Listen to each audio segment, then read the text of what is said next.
Hi, I'm here today with Brett Ullman, who is a speaker, author, blogger, and vlogger, which is a video blogger. And I'm going to do a screen share. Brett has a wonderful website.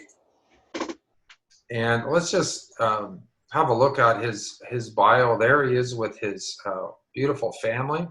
Brett travels North America, speaking to teens, young adults, leaders, and parents on topics like parenting, mental health, men, sexuality, pornography, dating, and media.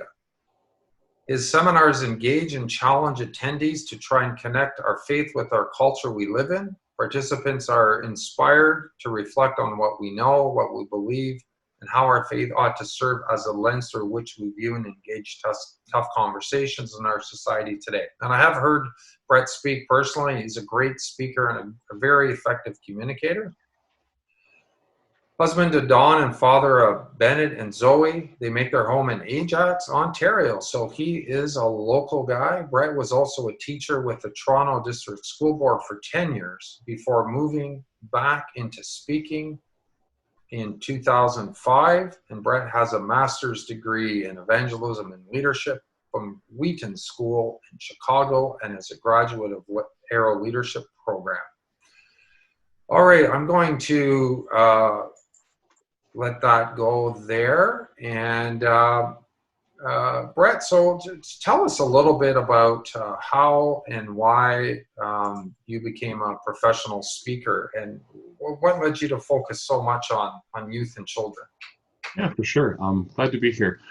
It's interesting because I never planned on being a speaker. It wasn't like I decided I wanted to speak. I was a teacher. I taught for the Toronto District Board for about, I think it was 9.5 years, almost a decade. I taught everything from, I did a class called Section 27. My kids actually came from psychiatric institutions and jail. And this was in grade 8. Like, these were my 7/8s who came in. I did behavior kids. I kind of ended my career in the Malvern community of Scarborough, if people know that region, and taught grade 7 and 8, kind of Rotary science. But I never thought I'd be a speaker. But I went to a conference once and I heard someone speak on media. And I've grown up in the church world where we don't do a good discussion on that. We kind of quickly I was gonna say we kibosh. We just don't have conversations. And so I heard a guy speak. And so I came back and began doing some talks. And so I was teaching full time. I have a wife who's a nurse. And so that was kind of our lives. And then I did 2 talks one year and 7 the next year and 14 the next, until I found myself baby at home with my wife, pregnant wife, and teaching full time, speaking 45 dates a year, which is just fully unsustainable. Right. Sounds hectic. Yes, I would need a counselor like yourself to help us through those conversations. And so I left teaching, and it was a very tough thing to do, especially in a Canadian paradigm. There's not a lot of full-time speakers, but I began speaking on media. And then I actually, at that point, I brought a talk out on self-harm called The Wounding Embrace. Now, this was 15 plus years ago when we addressed self-harm kind of not under an umbrella of mental health, but we addressed self-harm, suicide, eating disorders almost as separate entities, if you think back to those days. Yep. And then that kind of grew, and dating became a talk, and I did a talk for men, really challenging us to be better fathers and husbands and boyfriends. And then more recently, I did a talk on mental health. I actually had a breakdown 8 years ago, actually right after I finished my master's. Ended up spending a year of my life at home, and still, I mean, that was 2012, 2020 now, I still struggle with anxiety, still struggle with panic, which is interesting as a speaker who speaks on mental health. I still struggle with mental health. And then my newest talk is one called Parenting, Navigating Everything, which is really trying to help parents navigate. I mean, we could talk all day on pornography, all day on sex and sexuality, all day on, like, there's so much to do. And I wanted to give parents one resource. And the talk kind of came to be that one. I was at a talk speaking on, I think it was mental health. And a father walked up to me after and said, "Brett, how do I talk to my daughter about sex?" He had a 16-year-old daughter. And That's I'm like, a great question. Good question. I'm actually really happy a parent asked that. And I went to answer him, and he said, "Oh, wait, by the way, she hates me." Oh, and she hates me. Okay. Yeah, and I said, "What?" He goes, "No, forget about that. You need to go talk to her, Brett. I'll pay you." But he said, he said, don't worry about that. And I said, what do you mean don't worry about that? He says, no, how do I talk to her about sex? And I'm like, no, forget about sex. What do you mean your daughter hates you? Because if your daughter hates you, you are not talking to her about sex or mental health or pornography or anything. or Yeah. anything. Uh-huh. And I realized that I've spoken topically for many years, but I've never talked about parenting, how to have a good relationship with your kid. How do we have good communication? It's weird in society. I have to tell parents to eat dinners as a family together, but we're in that kind of world today. I had a father say to me, we'd never eat together. It's like buffet dinner with his 3 teens. Everyone goes around the house, and it's like, so I'm teaching basic parenting skills, communication, discipline, Yeah. those kinds of things. And so that's kind of what I do for a living. Now we're in this new COVID era, so a lot of it is digital, but I mean, a lot of my time was spent in churches, camps, conferences, schools. I get into a lot of schools these days. And for things like mental health, that's both the quote unquote faith-based world as well as public world, because the answer to mental health is not a faith conversation. I love the body, mind, and soul analogy, right? Like it's this holistic view of, eating better and sleeping more and all those kinds of conversations. Do you find the schools want to hear about pornography and sexuality? Like, do they want to bring speakers in to talk about that? Mental health, yes. Pornography, sexuality, Catholic school system, yes. Public school system, no. Right. And I'm a public school teacher as well. Well, I shouldn't really say that. It's just, they're big topics. Like in a public school, so many people with so many differing views and conversations. It's easier in a classroom than bringing in a speaker. Coming into a Catholic conversation, they want a bit more of a faith conversation. And so, and I think I'm a very practical speaker. So my talk on sex isn't this broad talk on sex and sexuality, LGBTQ issues. That's not really my talk. We're looking at pornography, sexuality, media, sexualized culture, misogyny, violence. Like those are the things we're looking at. And I find students actually, afterwards, I get a lot of, I thought I was going to hate this. It's like, oh, like I actually think that's a nice comment. Like I thought I would hate it. But there's actually almost a compliment, right? Yeah, it's like a backhanded compliment. I thought I'd hate your talk, but I don't hate it. The truth is, no matter what environment we're in today, like for me, whether it's conferences, churches, camps, schools, public, Catholic, private, students love conversations. I think students are just like, they just love, like I have a going into grade 12 son and a daughter who's heading to Western University next year. So she was in grade 12 this year, but like, when you hear conversations, they love talking in class, they love the debates in class. Like this generation loves that. Their favorite teachers are in the like IAPS and law where they have great debates. I find it's us as adults who are the ones who are more scared of those conversations. And sometimes I find that's more in the faith-based world. Yeah. Is we have to actually have real conversations on what we believe, not just because we've always believed something. And so, but I find out kids love conversation no matter what. It sounds like your approach is not so much talking at them, it's more sharing with them or listening as well as talking. It's a two-way. Yeah. It's a two-way. Are your presentations interactive, or is there a time at the end where you have sort of this Q&A or group talk a bit? Or it's all different. My mental health, like when you're in a school. Like I did a Catholic tour last year. It was the Halton region, so it was like 9 or 10 high schools. When you have 1,500 or 1,000 kids in a gym, there's no interaction. It's too many. If it's a classroom, for sure. But I'm also a different speaker. Like I think I have like 7 topics I speak on, but I've been speaking for 2.5 decades, and so it's wow. But I want to do what I do well. So if I speak on, let's say, pornography.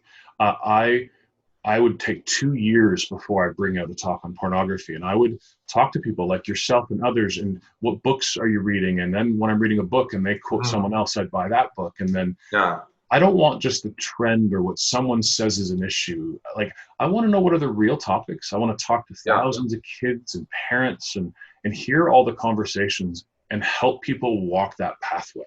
Yeah, I know you read a lot of books, Brett. Is it like 2 a week or something? Yeah, and during COVID, sometimes more. Now, not every book, this might sound weird, but not every book deserves to be read cover to cover. Right, right. Like, There's skimming and there's reading, right? Yeah. yeah, and so like if I'm reading a book and there's great content, I write it in the front cover. You know, I turn to page, I'd say like page 5, and I'd say quote from whoever.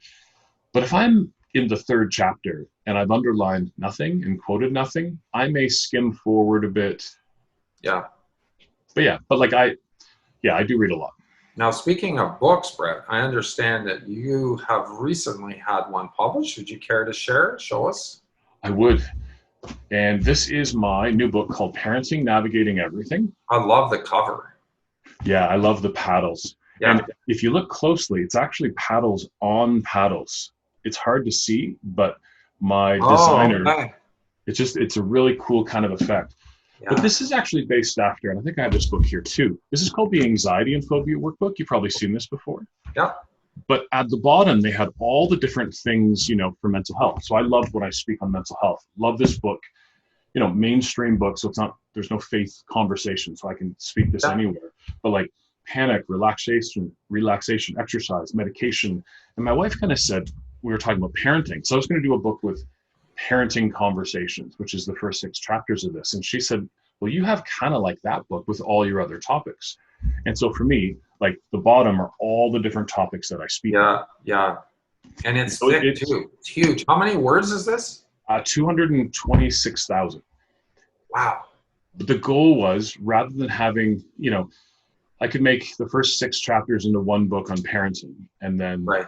you know, there's 10 more chapters, but each of those, like mental health could be a book, pornography could be a book, like some mini books, some not. But I wanted to give parents something like, here's what you look One-stop shop kind of thing. Yeah, because I think parents, I don't think we should be picking and choosing which topics matter and which ones don't. Like, it's not like your kid has anxiety, well, we'll address that. But they haven't talked about pornography, so we don't need to worry. Like, each of these topics are important topics. And so I wanted to have it all there. And also, it might mean today mental health is your issue, but next week your kid's asking about dating. And so I kind of wanted everything to be there kind of in one place. I like that. We don't get to pick and choose what topics are important. Even though something might be more important in the moment for you. Yeah. That's good because that sort of forces us as parents out of our, well, and not just as parents, as therapists, social workers, child and youth workers, you know, it pushes us out of our comfort zone to ask, you know, maybe those difficult questions, or go into some of those challenging areas, you know, that maybe, and because I come across this in this whole discussion about, you know, sexualized culture and what kids, you know, pornography. A lot of people are still uncomfortable really talking about that. But maybe we'll come back to that later. I want to kind of move on, Brett, to just, you know, what you've been running into. Like, I'm doing this workshop to give my viewers that are watching this online at the conference, the issues that children and youth today are facing. Like, the theme of the conference is protecting the underserved and vulnerable in our population. So it's a whole different world today, as you well know, like from when you and I were growing up. Everyone has a smartphone. Everyone's using apps. Everyone is, the very way that they relate to each other is being affected and influenced and shaped by this technology.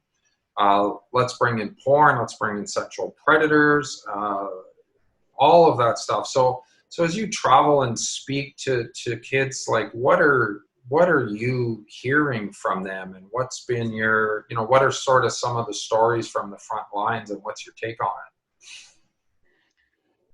I mean, it's fascinating because that question we could spend 10 hours on, just because. We only got one, Brett. 1 hour. And I know that's a big one, and you're right. And maybe we can do some follow-up talks on that. But yeah, if you can try to give a 5-minute answer to it. So smartphones are everything, especially in a kid's life. But the truth is, we say that, and my phone, like, have you ever left your house without your smartphone? We feel. Oh, no, keys, phone, wallet. I check it 20 times a day. Keys, phone, wallet. So I put a video out for parents saying, you know, at what age should a kid get a smartphone? Because I have a YouTube channel where I do these, other than this summer, I'm kind of taking a bit of time off right now, but I do these videos for parents, answering the questions that parents ask me at a talk, and then I can kind of, What's the channel, Brett? Just so we can check it out well, later. if you go to the brettallman.com, that's the main site, which is mine. Yeah. All my social media is at the top, and Okay. YouTube is the top one on there. Yeah, I'll post your site up on the wherever I'm posting it. I'll post it. Okay. But the video I put out was on, when should you get a phone? I'm a big fan of the like Wait to 8 campaign. I think around that middle school years is a pretty, they're at the age where they can understand phones, a bit like the responsibility for them. Mm-hmm. This video I put out's been kind of hijacked by like young tweens and even below that. And it's been seen like 17,000 times, and every day there's these comments. So like, but it's all like, I got my first phone in kindergarten. I got my first phone in grade 1. Like my dad's buying me a new iPhone next week, and it's the kid's like, I'm in grade 3. Wow. I heard of a parent who said to me after one of my talks, because I was talking about phones, and I think I was talking about like around grade 8, it's a pretty good thing. And he said, him and his wife were talking, maybe we shouldn't have given our kindergarten kid a brand new iPhone with a full data plan. And he's serious. And I looked at him waiting for the smirk, like waiting for the punchline. And he was serious. And I didn't really know, like, but see, this is the problem.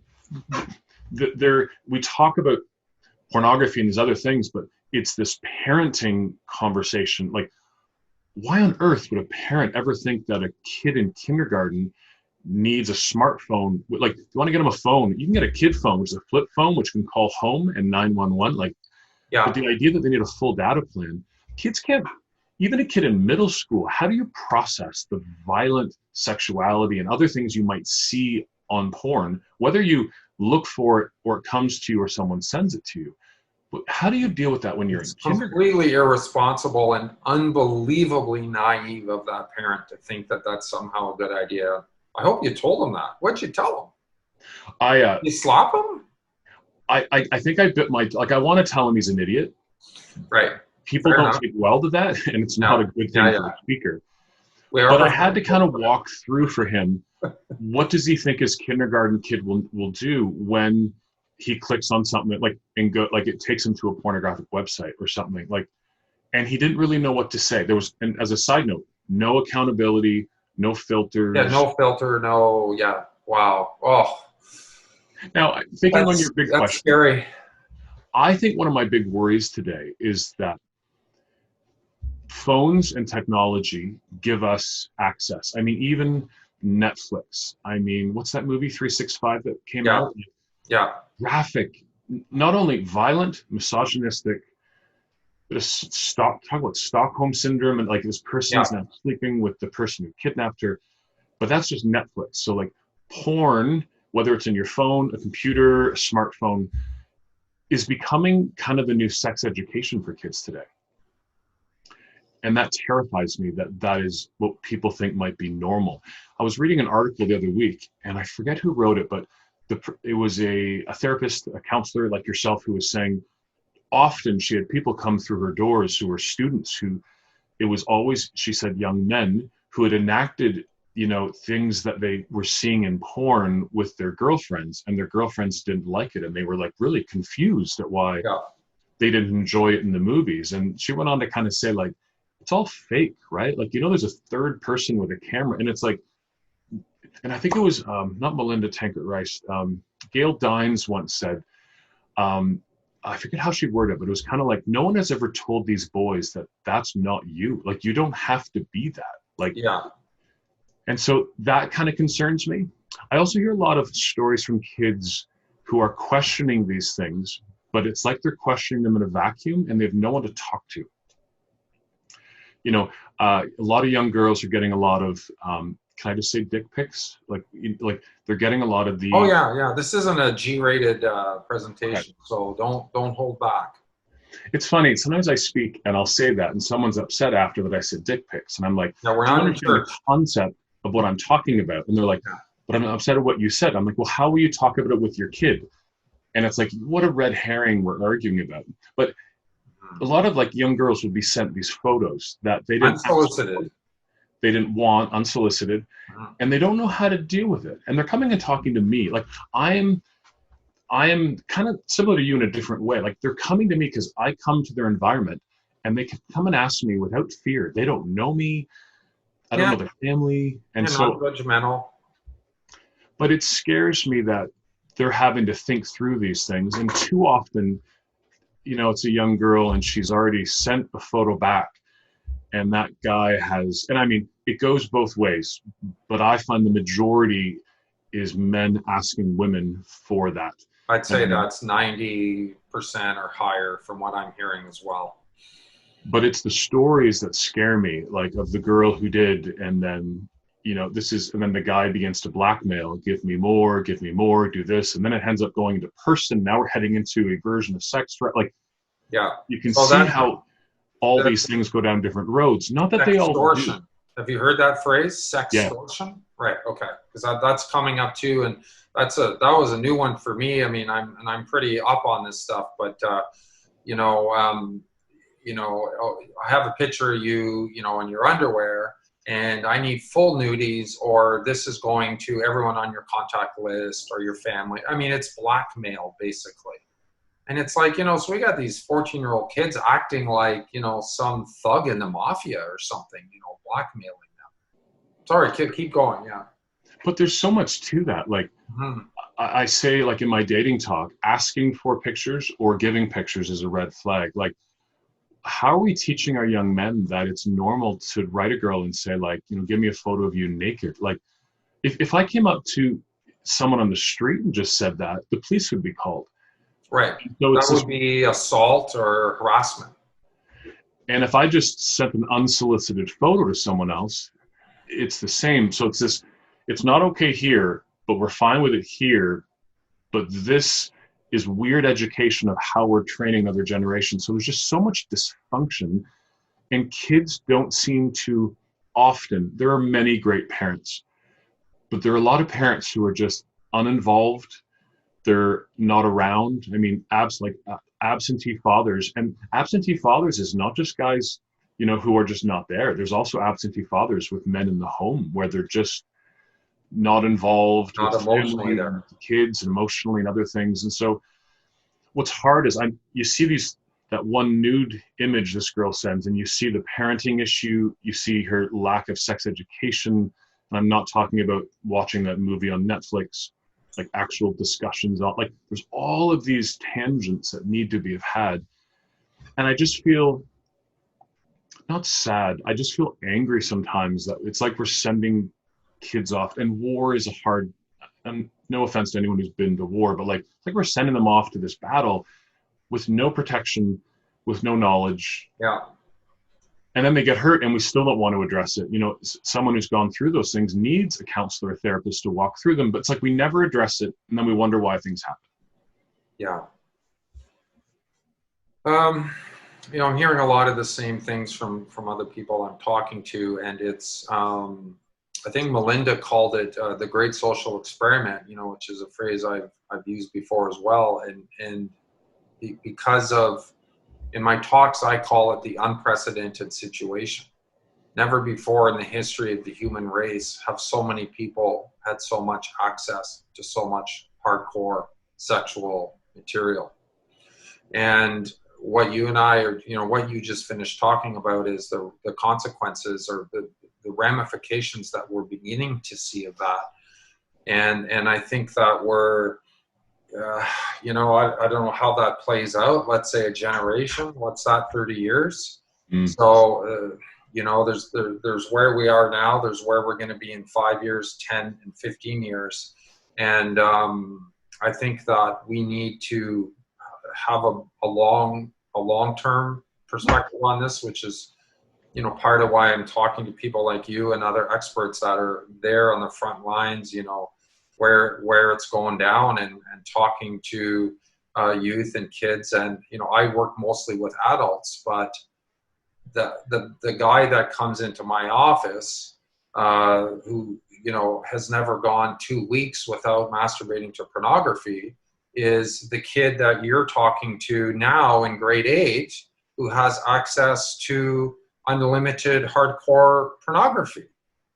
So we're you're more on this end, and I'm more like that guy 10 years later. Mm. And I think you said something earlier about a holistic approach, and I think it's time for us to all start thinking way more critically about these issues, sociologically, philosophically, from a mental health perspective, from if you're a person of faith, from a faith perspective, although that's not necessary by any means, from a moral perspective, from an equality perspective, a sociological perspective.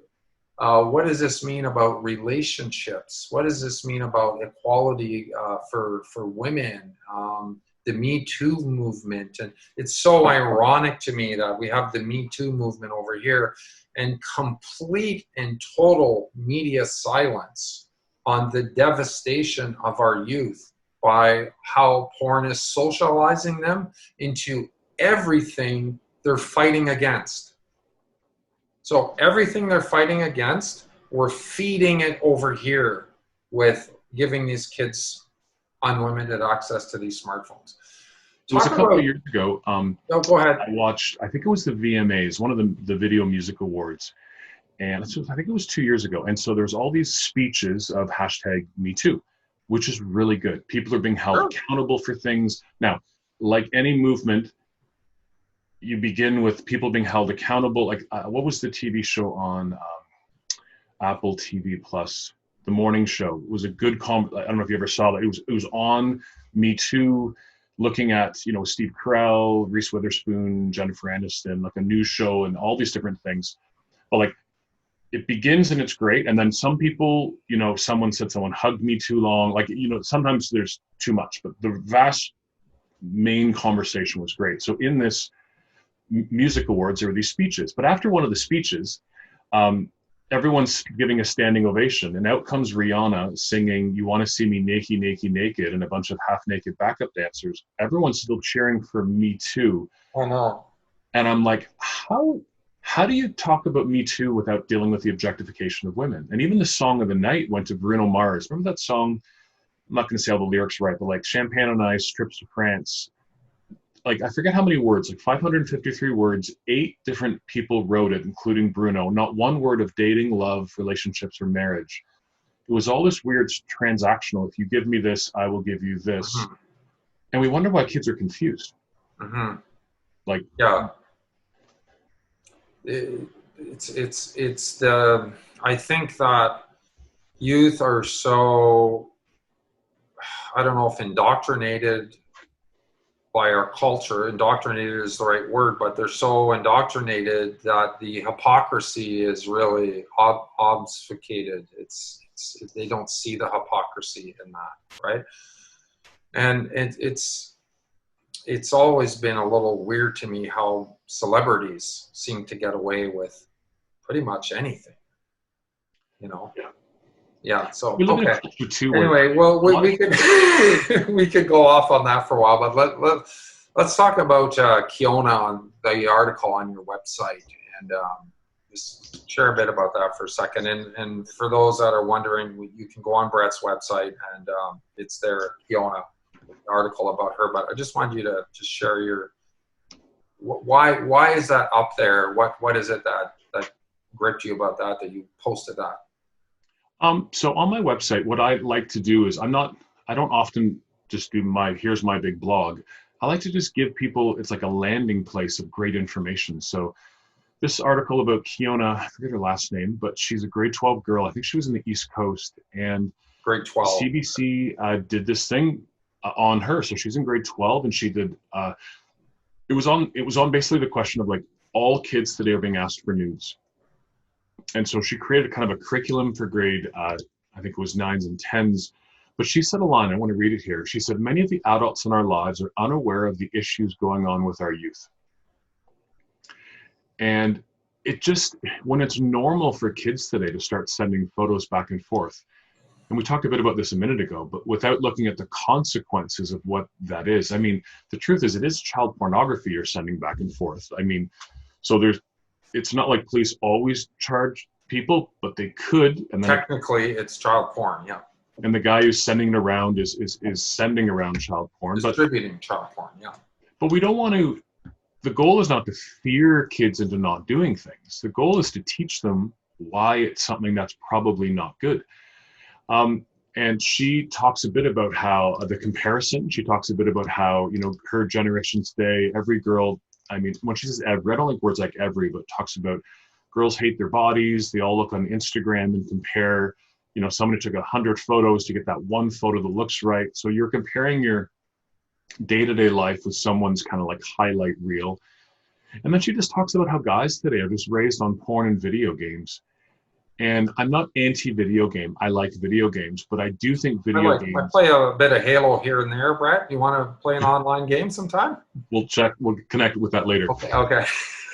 But the problem with video games is that it's taken away from guys actually being outside and guys actually having a lot of relationships and other things. Yeah. Guys can still do homework and stuff and be gamers. But I was at, it was a university in Ontario, I forget which one. I had about 1,000 students in the room. And a study just came out saying that guys today are out of sync with real world relationships. And they said a lot of it's because of video games. Women finish gaming and women are gamers and they would sit and have coffee with someone or talk to someone. Guys game, you know, you're in your house, I'm in my house, and we have a headset and we game. And I said, who thinks this is true? Every girl in the room put up her hand. I said, who thinks it's not true? Every guy in the room put up their hand. And I'm like, guys, like, wow. And so I liked that article just because it was, again, I'm very careful with articles, especially these, like whether it's politics or COVID, everyone has opinions. Yeah. But this is just an article from a girl who lives in this, like, you know, she's in this generation, part of this generation, and then trying to change what we think is the norm. Like, it's not just, well, that's just the way it is. Yeah. I often say to students, you're going to look at me and say, like, I'm 49. It's like, you'll say, well, you're old. You don't get how we express ourselves sexually. And I would say, I am old compared to you. I hope I don't feel old, but yeah. But I would say, but it's not like I don't have a steady stream of people your age coming to me saying, my picture's now all over my school, and my picture's now all over the internet. What do I do? And so if that's what a lot of people are getting, maybe the way you're expressing yourself sexually isn't a good way to do that. And there's a better way. And so this is where we have good conversations on prevention before it happens, because there's not much we can do after it's done. Well, and you know, when you're talking about that comment of, you know, this is how we express ourselves, and it occurred to me at some point, I don't know, in the last couple of years, doing this, well, the work I do and the research on the porn industry, is that sex, I guess there's two things. Boundaries is one. So when you describe the activity of youth and children, I'm thinking, where are the boundaries? And the other thing is that sexuality, it seems like it has become completely untethered from anything. So in the past, sexuality was, and I'm not saying these are good or bad things, I'm just kind of thinking about how it was tethered to, say, reproduction. It was tethered to monogamy. It was tethered to faithfulness. It was tethered to love, right? Mm. And now it's not tethered to any of those things.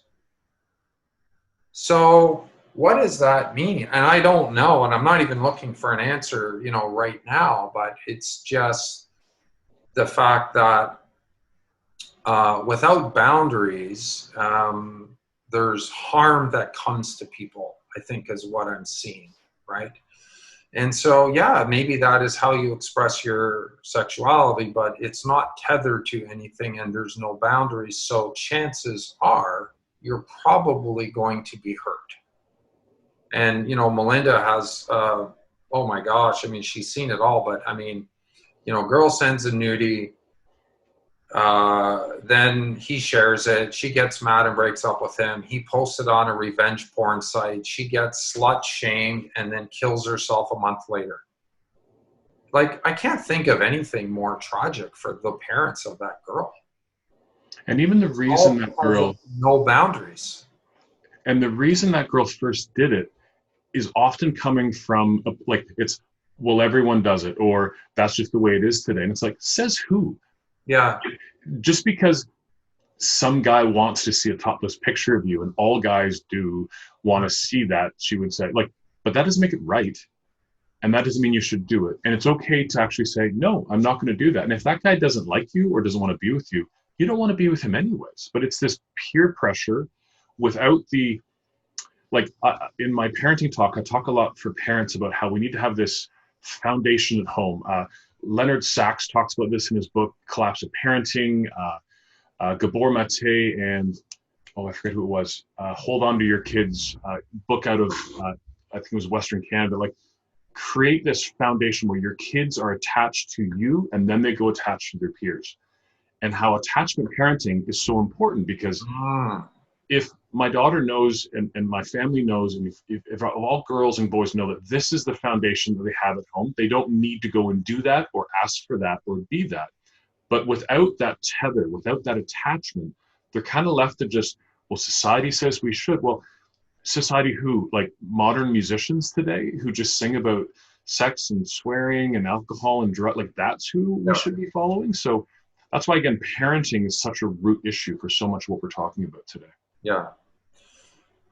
Just briefly, Brett, there's another article. Mom goes undercover as an 11-year-old.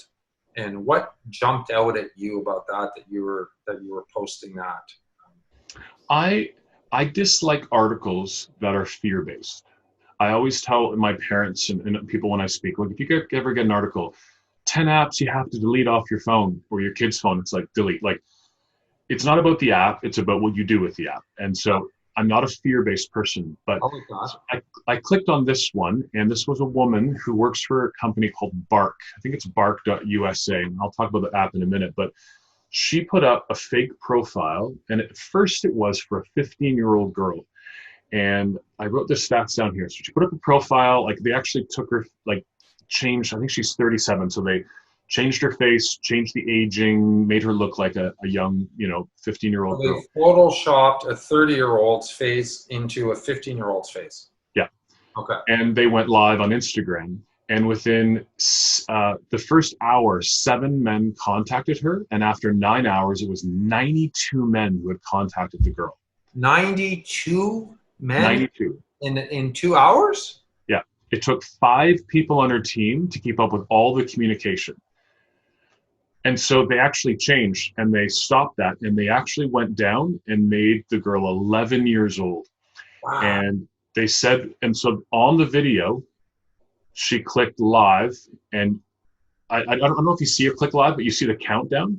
And at 26 seconds, a guy whose profile is his penis likes her. And then comes within 5 minutes, someone's trying to video with her. And then they actually had a guy who wanted to have sex with her. And they met up with him in New York City with the police. It was kind of this thing. Remember years ago, those houses they'd set up and they'd invite someone over, and what's that guy's name? To Catch a Predator. Chris Hansen or whatever. But it was kind of like this. And there's this guy with his face blurred telling this girl he wants to sleep with her.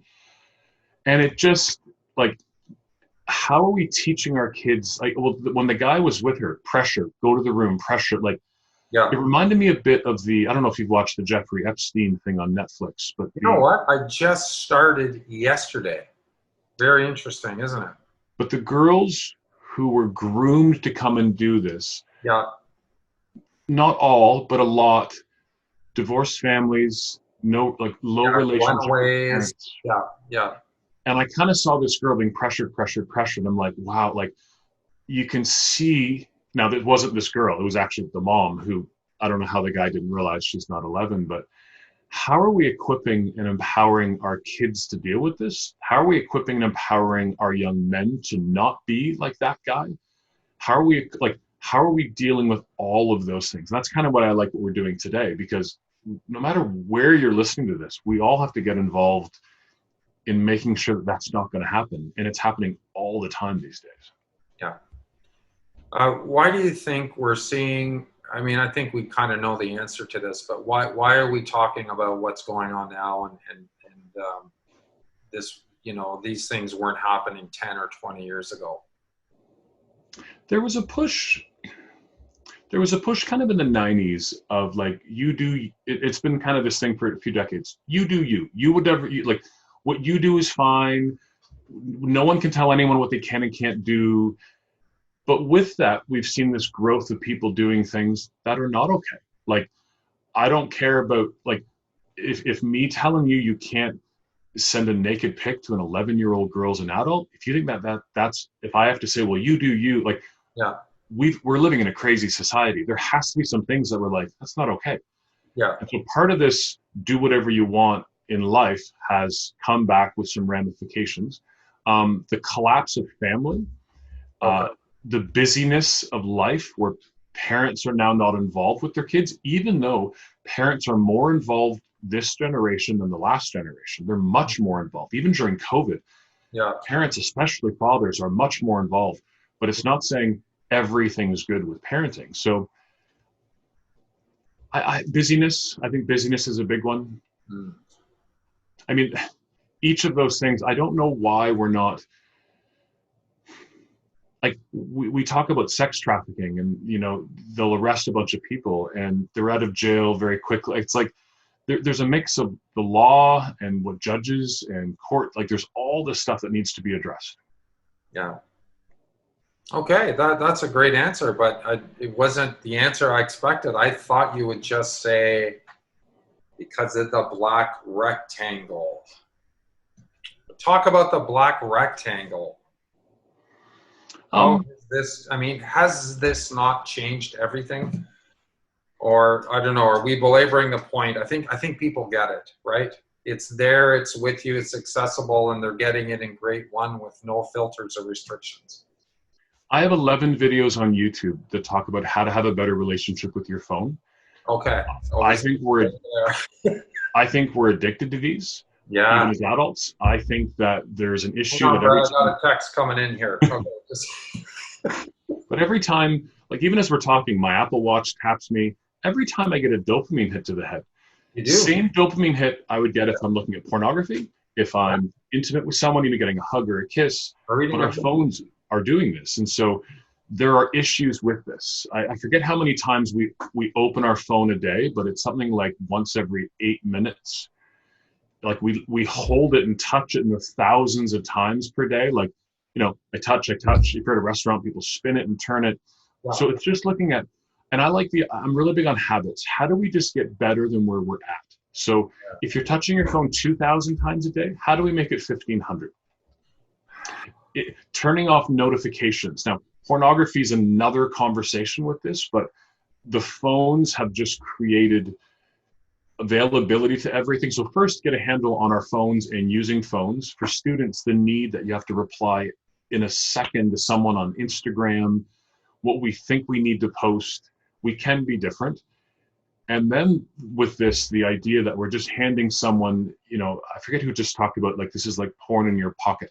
Like, yes, you can get porn here, but you can also get porn here. You get porn on your PS4 or, you know, Xbox downstairs. And so I think phones are an issue, but pornography, I mean, I get it on Netflix today. And so pornography is so pervasive. Phones are part of where you can get that from anywhere in society. Can you sum up for us the ways that accidental exposure to online porn can be harmful to children?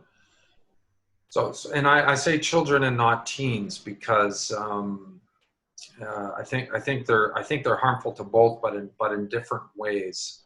And just so people are clear, and I may have said this somewhere else, but when we talk about porn, Brett, like I still run into people that think I'm referring to Playboy magazine. Do you ever hear that, or they think you're talking about Playboy?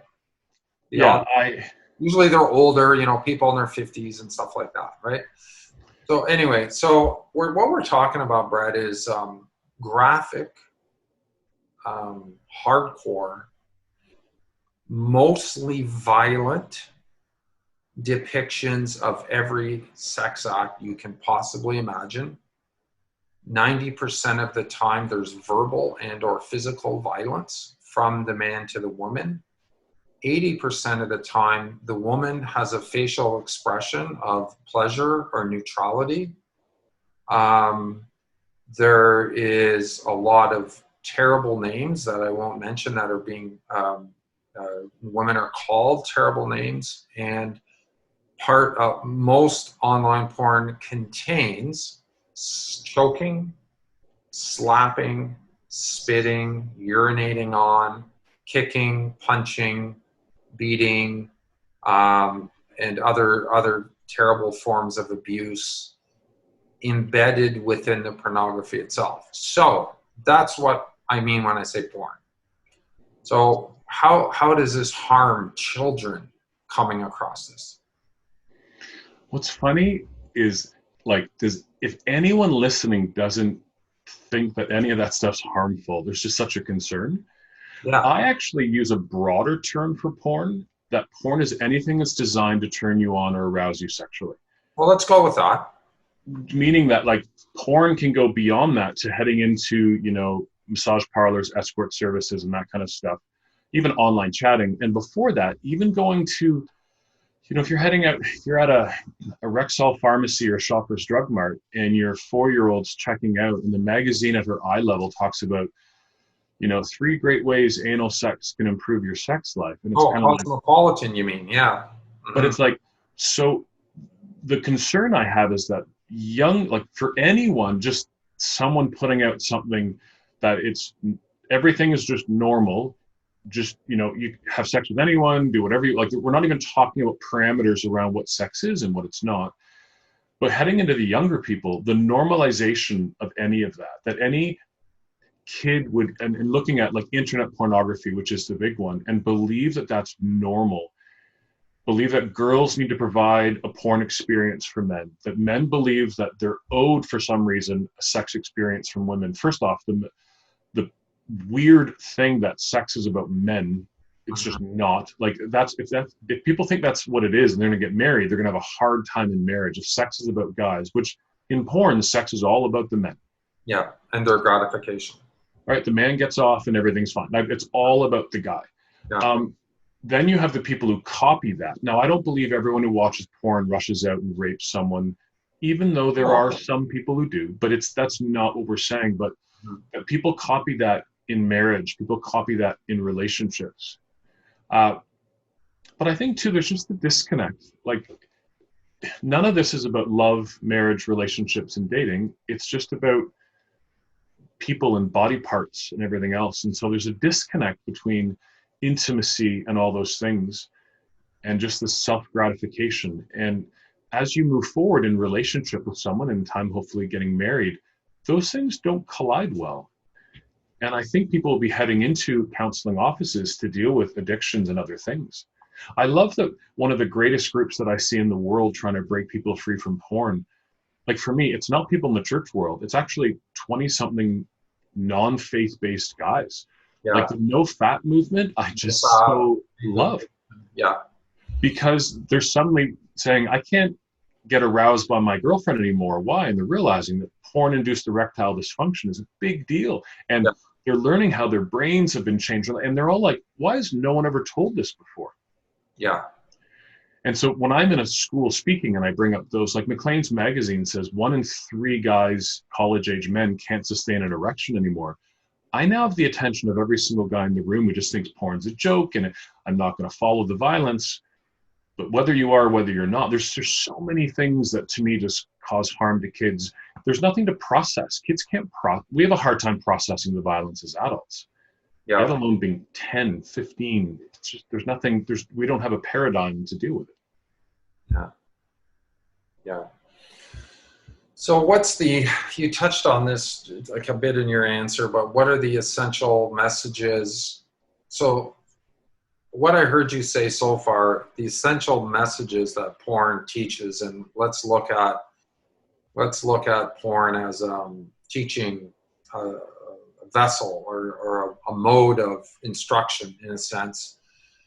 Women are objects that exist for the gratification, the sexual gratification of men. Nothing's off limits.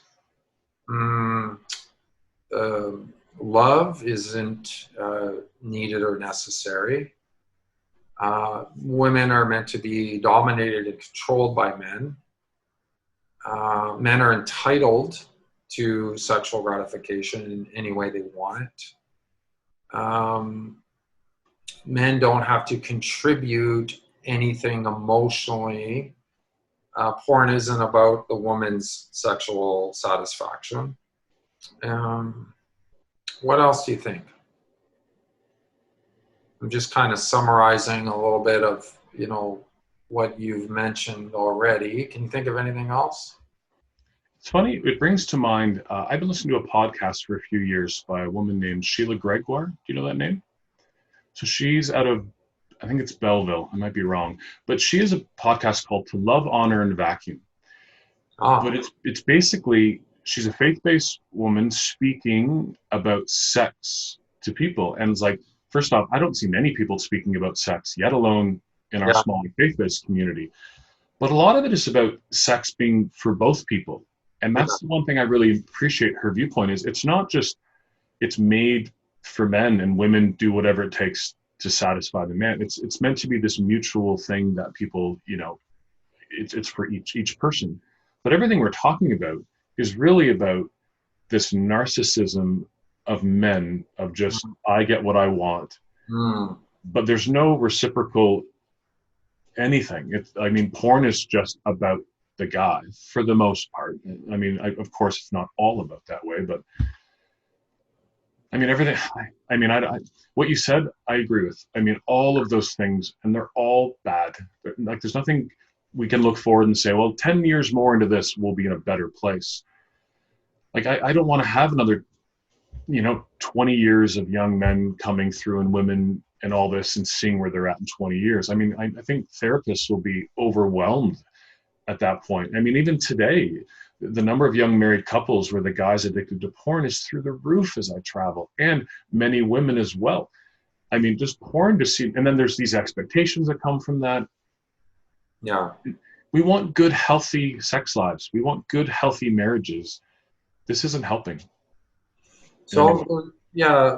So where do you see us as a culture, let's say the US and Canada, because we're similar, I think, in 10 years from now? And it's good because there's a part of me, the cynical part of me says we've already lost this battle. It's not even close, okay? There was 93 billion videos watched on Pornhub last year or something. Like, the numbers are really, truly mind-boggling, right? And women under 30, I'd say, they don't even know a guy that doesn't watch porn. Like, that's what they tell me. Like, they literally don't know anyone they can date that doesn't watch porn. So, and then, there's part of me that says, like, just to get out of bed and show up every day, I have to have some faith and hope that things could change or get better. So where do you see us in maybe 10 years? And the parallel all that's been made often, Brett, to this is that pornography is a public health crisis. And in order to change the cultural perception of this, it's going to take about a generation. And it's often, there's a comparison drawn to the cigarette industry. So in the 60s and 70s, smoking was cool.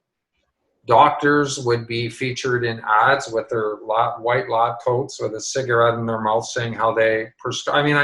It's kind of funny to see this now, but there's old ads out there if you go online, how they recommend, having a quick puff to relieve your anxiety. And we laugh at this stuff. And then there was a whole industry that grew just to fight the research about the harms of tobacco. And that went on for about 10 years. There's a Russell Crowe movie about that called, I think it's The Insider or something like that. I think so. And here we are. Smoking isn't cool, right?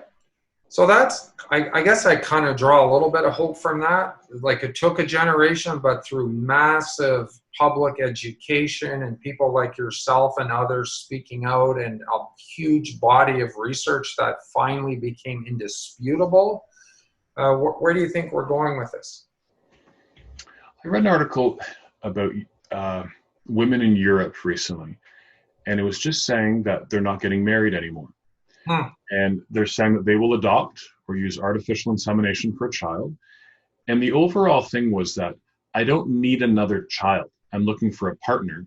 And if I can't find a partner, I'm not going to marry someone who's not like, so I'll just do it on my own. Oh. And I remember thinking, you know, Europe's always been a little bit ahead of us in some ways. And I just look at, like, I hear a never ending story when I'm traveling from women in their 20s, late 20s, early 30s, looking for a guy. And it's always like the immaturity, the video games, and it's like we have a delayed adolescence issue.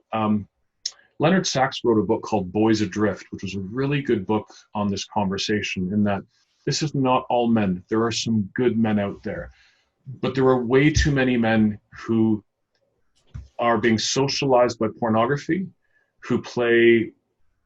There was one quote in one of these books. Some girl said, oh, she's doing an internship, and this guy says, I play about 40 hours a week of video games. And, you know, her comment was like, that's how long my internship is each week. And then another guy said in a date, oh, like, look, she owns a home. And her comment was like, well, I'm 35. Like that, like, it's just the delayed adolescence in men today is an issue, and it's a growing issue. Now, it's a parenting issue because our over-functioning is making men under-function.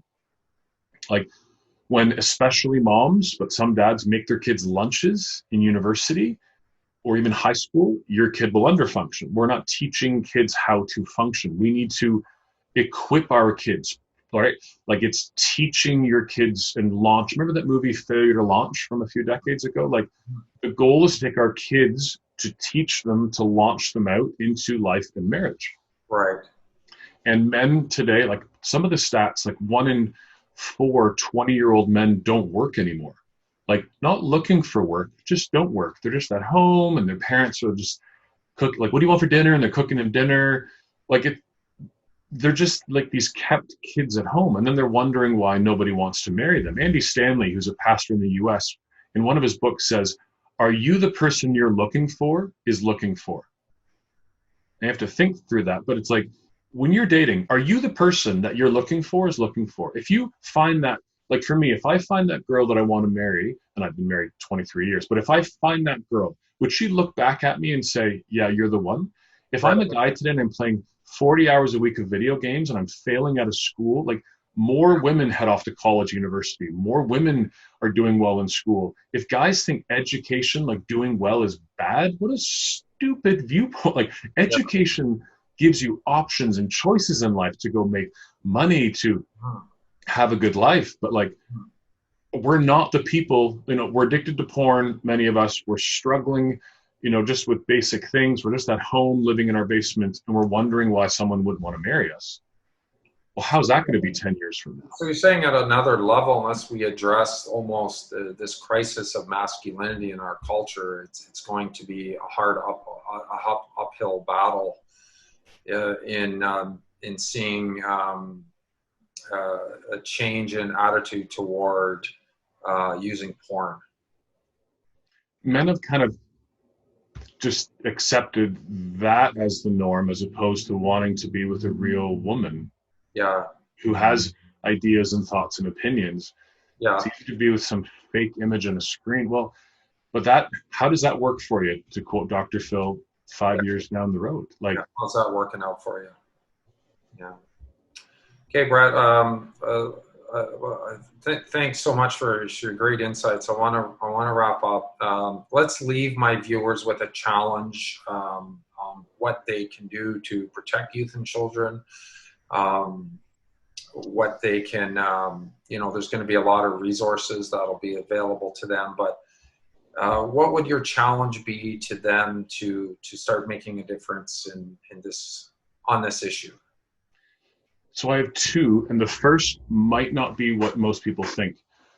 I think the biggest thing we need to do is to have parents be better parents, because the most influential people in kids' lives are their parents.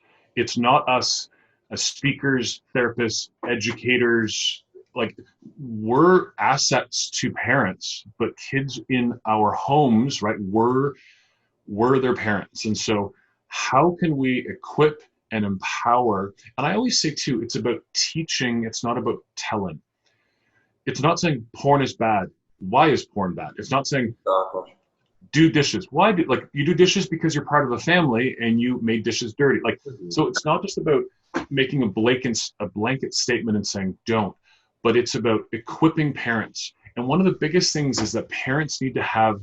So there's a curriculum that some churches in Canada and the US use called Orange, and they talk about influence. And there's two lines. So the orange, like the color orange curriculum. Oh. It talks about two kinds of influence. And this is the one we're missing: our relational influence. Positional influence. When you have a kid, you have it. As your kid gets older, it goes down to nothing. I have an 18 and an almost 17-year-old. Positional influence. Do this because I'm your dad. That doesn't, they might have to do that for a bit, but like, you lose the positional influence. Relational influence begins at nothing and it grows.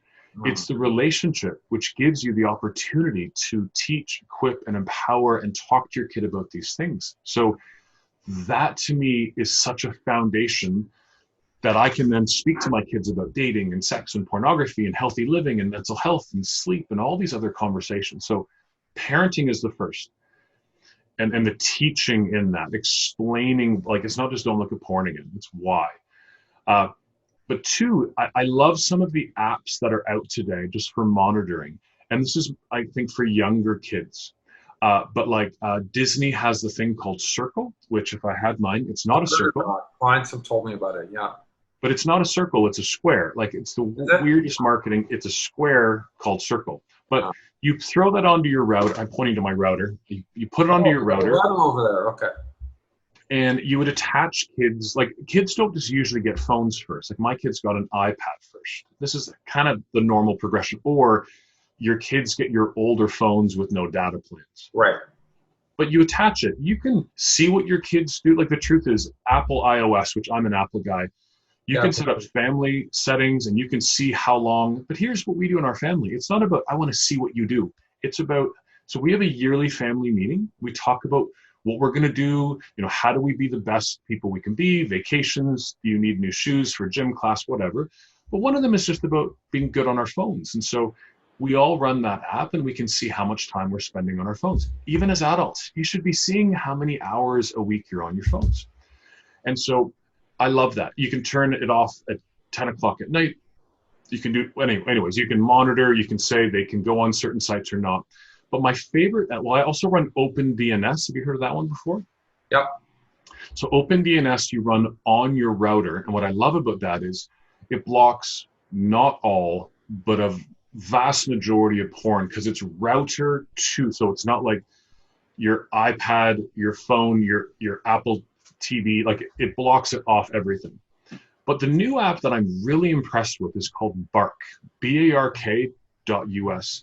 And what I really appreciate is that it's using a lot of AI, artificial intelligence, which sounds like robots. Yeah. I want to go see that movie by Will Smith as I say that again. But what it does is it takes, so let's say you're running it and your kid is on social media and there is language that is used by groomers.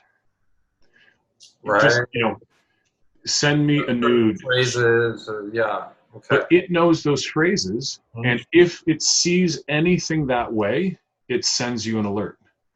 Wow, I like it. And I think that is really cool. Now, as your kids get older, I'm a big fan of this, I call it progression. I'm not strangling my kid, but it's like your hands are on your young kids, right? We monitor their music, their television, even like YouTube is not just full YouTube. It might be a kid's YouTube. Then they become middle schoolers.